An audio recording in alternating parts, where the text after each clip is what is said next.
ጀዋርና ጠቅላዩም ንቅል ምሁራኖች ሀገር እያፈረሱ ነው። ጠቅላይ ሚኒስትር አብይ አህመድ ሰሞኑን በቲቪ ቀርበው የተለያዩ ሀሳቦችን ሰጥተዋል። ታጣቂ ኃይሎች አቅማችንን እንዳንጠቀም በኢኮኖሚ እንዳናድግ ትልቅ እንቅፋት ሆኖብናል ብለዋል። የዩክሬን ጦርነትም ሌላኛው እንቅፋት ሆኖብናል፣ ኢኮኖሚ እንዳናድግ ብለዋል። ለመሆኑ ስለ ታጣቂ ኃይሎች ጠቅላይ ሚኒስትሩ ምን አሉን? እንመለስበታለን። ጠቅላዩ ሰሞነኛ ቃለ መጠይቅ ላይ የተነሱት ሀሳቦች ብዙ የሚያከራክሩና የሚያወያዩ ሆነዋል። እያንዳንዶቹ ንግግራቸው ከፖለቲከኞች ምላሽ ተሰጥቶባቸዋል። ለምሳሌ አንዲት ቀበሌ አስተዳድረው የማያውቁ ግለሰቦች አገር እየረበሹ ነው የሚል ትችት ካቀረቡ በኋላ ፖለቲከኛ ጀዋር መሐመድ ምላሽ ሰጥተዋል። ጠቅላይ ሚኒስትር አብይ አህመድ አንድ ቀበሌ መርተው የማያውቁ ብለው ፖለቲከኞችን ይውቀሱ እንጂ በስም ደረጃ እነማን እንደሆኑ በግልጽ አልተናገሩም። ሆኖም ግን ፖለቲከኛ ጀዋር መሐመድ መልስ ሰጥተውበታል። ፖለቲከኛ ጀዋር መልስ ለመስጠት ያስገደዳቸው የጠቅላዩ ንግግር እንዲህ የሚል ነበርም።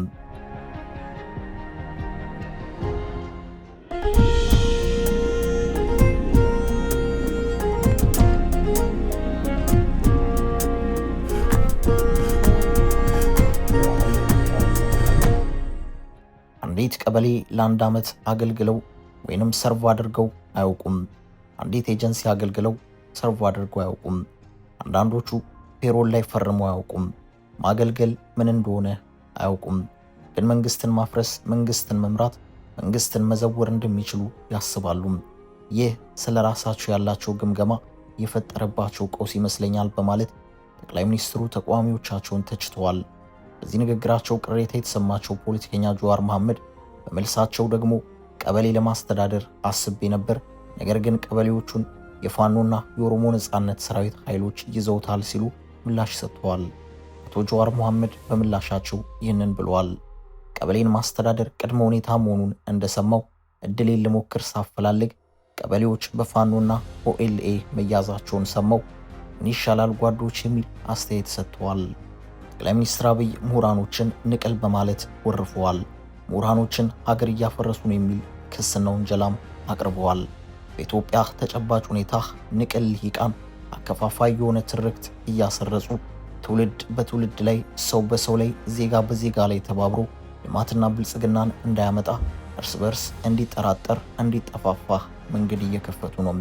እነሱ የዜሮ ድምር ጨዋታቸውን በህዝብ ላይ ሲያደርጉት ያን የሚገዛ ሰው ደግሞ እየተበራከተ ሲሄድ እርስ በርሳችን ሊያጠፋፋን ይችላል። ለዚህ ነው ልጆቻችን ላይ ከመሰረቱ ታችኛው ጀምሮ ልንሰራባቸው ይገባል። ሚዲያዎቻችን፣ ድራማዎቻችን፣ ፊልሞቻችን ፕሮጀክት የሚያደርጉት መሰብሰብን፣ አንድነትን፣ አብሮነትን መሆን አለበትም። ያ ካልሆነ ጥፋት ያመጣል ነው የምንለው ሲሉ ተናግረዋል።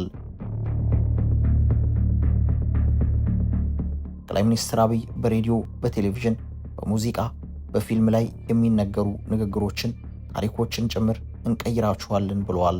የድሮ ትርክት ወይንም የድሮ ታሪክ አቀራረብ አይሰራም እያሉ ነው። ይህንን የጠቅላዩን ንግግር አንዳንዶች የታሪክ ንቅለ ተከላ ማድረግ ብዙ ዋጋ የሚያስከፍል፣ ህዝብ ከህዝብ ጋር ሊያነጣጥል የሚችል ነው፣ ታሰብበት ይገባል ሲሉ ምክር ለግሰዋል። ጠቅላይ ሚኒስትር አብይ በነ ሩሲያና በነ ቻይና ተፈላጊነቴ ጨምሯል ብለዋል። ብዙዎች ለሽምግልና እየጠሩኝ ነው ሲሉ ተናግረዋል። ጠቅላዩ በዓለም አቀፍ ደረጃ ተፈላጊነት ያደገው ኢትዮጵያ የብሪክስ አባል ሀገር ስለሆነች ነው ብለዋል። ጠቅላይ ሚኒስትሩ ኢትዮጵያ የብሪክስ አባል ሀገር እንዴት እንደሆነች ሲያስረዱም እንዲህ ብለዋል። እኛ ደቡብ አፍሪካ ስንሄድ የብሪክስ አባል እንደምንሆን ከምሽቱ 12 ሰዓት አንድም የብሪክስ አባል አልወሰኑም። ኢትዮጵያን አለማስገባት ያለውን ጉዳት ካስገነዘብን በኋላ ከሚድናይት በኋላ ነው ኢትዮጵያ ገብታ ጠዋት የታወጀውም። ከገባች በኋላስ ዝም ብላ አባል አይደለችም። አጀንዳ ያላት ሀገር ናት ኢትዮጵያም። በቅርቡ ብራዚል ላይ የሚኒስትሮች ስብሰባ ነበርም። ብሪክስን በሚመለከት እዛ ውስጥ ጠንከር ያሉ ሀሳቦች ካላቸውና ዋካችሁ ይህንን ጉዳይ ብትተውልን ብታናገሩን ከሚባሉ ሀገራት አንዷ ኢትዮጵያ ናት ያሉት ጠቅላይ ሚኒስትር አብይ እኔ አልሄድኩም፣ የሄደው የውጭ ጉዳይ ሚኒስትሩ ነው። ነገር ግን ጠንከር ያለ አቋም ስለነበረን ወደ እኔ ሽምግልና የሚልኩ ሰዎች አሉ። በዚህ ጉዳይ ብትለሳለሱ፣ ይህንን ብትተው፣ ይህንን ብትፈጥሩ የሚሉ ሀገራት ልከውልኛል። ዝም ብሎ አባል አይደለንም። አጀንዳ ያለን፣ አጀንዳችንን አሰርቲቭ በሆነ መንገድ የምናነሳ፣ አርጊው የምናደርግ፣ ፍላጎታችንን ለማሳካት የምንጥር ሆነን ነው የተገኘ ነው በማለት ጠቅላይ ሚኒስትር አብይ በቅርቡ ባደረጉት ቃለ መጠይቅ ላይ ተናግረዋል። ጠቅላይ ሚኒስትሩ እኔ እየተዋጋው ሳይቀር ስልክ የመደወል ልምድ አለኝ ብለዋል። ለምሳሌ ውጊያ ላይ በነበርኩበት ሰዓት ስለ ህዳሴ ግድብ ፕሮጀክት ስልክ እየደወልኩ ጠይቅ ነበር ማለታቸው ብዙዎችን ያስገረመ ጉዳይ ሆኗል። የህዳሴ ግድቡን ግንባታ በንቃት ይከታተላሉ ያሉት ጠቅላይ ሚኒስትሩ ህዳሴ እስከ አንደኛው ሁለተኛው ሙሌት ድረስ በየጠዋቱ 1 ሰዓት ለ1 ሰዓት ሩብ ጉዳይ 1 ሰዓት ከሩብ አካባቢ ባለው ጊዜ ውስጥ በየቀኑ ለፕሮጀክት ማናጀሩ ደውልለታለሁ፣ በሴኩሪቲ ቀጥሎ የምከታተለው ውጊያ እያደረግኩ እደውልለታለሁ፣ ውጊያ ቦታ ላይ ሳይቀር ሲሉ ጠቅላይ ሚኒስትር አብይ ተናግረዋል። የተባበሩት መንግስታት ድርጅትና የተለያዩ መንግስታዊ ያልሆኑ እርዳታ ለጋሽ ተቋማት በኢትዮጵያ ውስጥ ከ20 ሚሊዮን በላይ ህዝብ አስቸኳይ እርዳታ ያስፈልገዋል የሚል መግለጫ አውጥተዋል። ጠቅላይ ሚኒስትር አብይ በበኩላቸው በዚህ አሃዝ አይስማሙም። ኢትዮጵያ እያንሰራራች ወደፊት እያደገች ያለች ሀገር ናት ብለዋል። ከዚህ ጋር በተያያዘ እንዲህ ሲሉ ምላሽ ሰጥተዋል። የኢትዮጵያ የማንሰራራት ዘመን ሌላው ማሳያና ኢትዮጵያውያን በአንክሮ ማስተዋል የሚገባቸው እርዳታ ጋር ተያይዞ ያለ ጉዳይ ነው። 2013 ትላንትና ኢትዮጵያ 27 ሚሊዮን ገደማ ተረጂ ነበራትም። 27 ሚሊዮን ገደማ። በዚህ ዓመት ኢትዮጵያ 3.9 ሚሊዮን ብቻ ነው ተረጂ ያላትም። 23 ሚሊዮኑ ነፃ ወጣም። 20 ሚሊዮን ተረጂ ነፃ ካወጣም በኋላ አንድ ስርዓት አንድ ፓርቲ ባይኖርስ ምን ችግር አለበትም? ከዚህ በላይ ድል አለ እንዴም? ዜሮ መሆን አለበት የማምነው ነገር ነው። ግን 20 ሚሊዮን ሰው ከእንደዚህ ያለ ስብራት ከመውጣት በላይ ድል፣ ነፃ ለማውጣት በላይ ማንሰራራት ከየት ይመጣል ሲሉ ጠቅላዩ በኢቢሲ ላይ ምላሽ ሰጥተዋል። ጠቅላይ ሚኒስትር አብይ ከ27 በላይ ዩኒቨርሲቲዎች እውቅና ሰጥተውኛል ማለታቸውም ሌላኛው አነጋጋሪው ጉዳይ ሆኗል። ሰዎች መዘንጋት የለባቸውም ይህንን ጉዳይም። ከኖቤል የሰላም ሽልማት ከኖቤል ፒስ ፕራይዝ ጀምሮ ከ27 በላይ ዩኒቨርሲቲዎች እውቅና የሰጡት ሪኮግናይዝ ያደረጉት በጣም በርካታ ዓለም አቀፍ ተቋማት በተለያዩ ምክንያት የተሸለመ የተደነቀ እየተወደሰ በዓለምም በአፍሪካም በኢትዮጵያም ከፍተኛ ድጋፍና ውዳሴ ያገኘ ለውጥ ነው በማለት ስለ ራሳቸው በማድነቅ ንግግር ካደረጉ በኋላ ተቃዋሚዎቻቸው ለምን እንደሚቃወሟቸው ደግሞ እንዲህ ሲሉ አስረድተዋል። ዓለም አፍሪካ ያደነቀው ለውጥ ነው ያመጣሁት፣ በዚያው ልክ ደግሞ የሚቃወሙት ተጀምሩ የተቃወሙት መሀል ላይ የተቃወሙ ወጣ ገባ የሚሉ ሰዎችም ያስተናገደ ለውጥ ነው። ምንም አልጋ ባልጋ ተደርጎ አይወሰድም። ድጋፍ ያን ያክል የቸገረውና ለድጋፍ የሚጠማ አይደለም። ከፍተኛውን ድጋፍ አስተናግዷል፣ ተቃውሞም እንደዛው አስተናግዷል። ሁለቱንም ባላንስ አድርጎ ለመሄድ ለውጡ የወሰነበት መንገድ ነፋስ አቅጣጫውን ሊቀይር ይችላል። እኛ ግን መዳረሻችንን እናውቃለን፣ መሪ ያደረግነው መልህቃችንን ነው ሲሉ ጠቅላዩ ተናግረዋል። ታጣቂ ኃይሎች አቅማችንን እንዳንጠቀም አድርገውናል።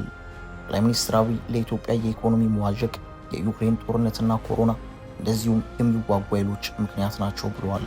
የዩክሬን ጦርነት እንዴት ለኢትዮጵያ ኢኮኖሚ መዋዠቅ ምክንያት ይሆናል ሲሉ አስረዱ የሚለውን እንመልከትም። የዩክሬን ጦርነት መጣም። የዩክሬን ጦርነት ድራማቲክ የሆነ ሽፍት ነው ያለው። ወደ ኢትዮጵያ የሚፈሰውን የድጋፍ መጠን በከፍተኛ ደረጃ ቀንሶ ወደዚያ እንዲሄድ አድርጎታል። ከፍተኛ ደረጃም አቴንሽን የሚሰጡ የሚያግዙ ተቋማት፣ ሀገራት፣ ግለሰቦች ትተውን ወደ ዋናው ጉዳያቸው ገቡም። ኢንፌክሽን ነው ይሄም። ችግር አለብን ተደግፈን ከችግሩ እንዳንወጣ ደግሞ ተጨማሪ ችግር ተደረበበት በማለት ነው። ንግድ የሚያስተጓጉል፣ እርዳታ የሚያስተጓጉል፣ ድጋፍ የሚያስተጓጉል የሀገር ውስጥ ግጭት ተፈጠረብን። ከግራ ከቀኝ በ3 ወር ገባለሁ በ5 ወር ገባለሁ የሚሉ ኃይሎች ግጭት አበዙብን። እነዚህ ግጭቶች ሙሉ አቅማችንን መዋል በሚገባን ነገር እንዳናውል በገንዘብም በጊዜም በጉልበትም ወሰዱብን። ኢንፌክሽኖች ናቸው።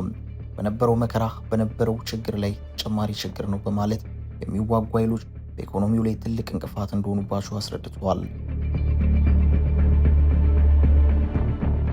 መጀመሪያ ጊዜ ጠቅላዩ ታጣቂ ኃይሎች ትልቅ እንቅፋት እንደሆኑባቸው በዚህ ቃለ መጠይቃቸው ላይ በግልጽ ተናግረዋል። ይህንን ካሉ በኋላ ኢትዮጵያ እያደገች ነው ብለዋል። ኢትዮጵያ ውስጥ እድገት ሳይሆን ሚራክል ነው ያለው።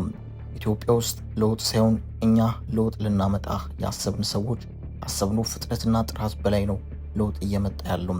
ይህንን እድገት በተገለጠ አይን ማየት ካልቻልን፣ መደገፍ ካልቻልን፣ መጠበቅ ካልቻልን አደገኛ ጣጣና መከራ ሊያመጣብን ይችላል ሲሉ ጠቅላይ ሚኒስትሩ ተናግረዋል። እኔም የደሞዝ ጥያቄ አለኝ። በቅርቡ የጤና ባለሙያዎች ዶክተሮች የደሞዝ ጭማሪ እንዲደረግላቸው እየጠየቁ ነው። የኛ መከራ የኛ ስቃይ ህዝብና መንግስት ይወቅልን፣ ደሞዝ በአግባቡ በላባችን ልክ ይጨመርልን ሲሉ ጥያቄ ለመንግስት ማቅረባቸው ይታወሳል። ጠቅላይ ሚኒስትር አብይ በበኩላቸው እኔም የደሞዝ ጥያቄ ያለኝ ብለዋል። ከዚህ ጋር ተያይዞ የሰጡት ምላሽ እንዲህ የሚል ነው።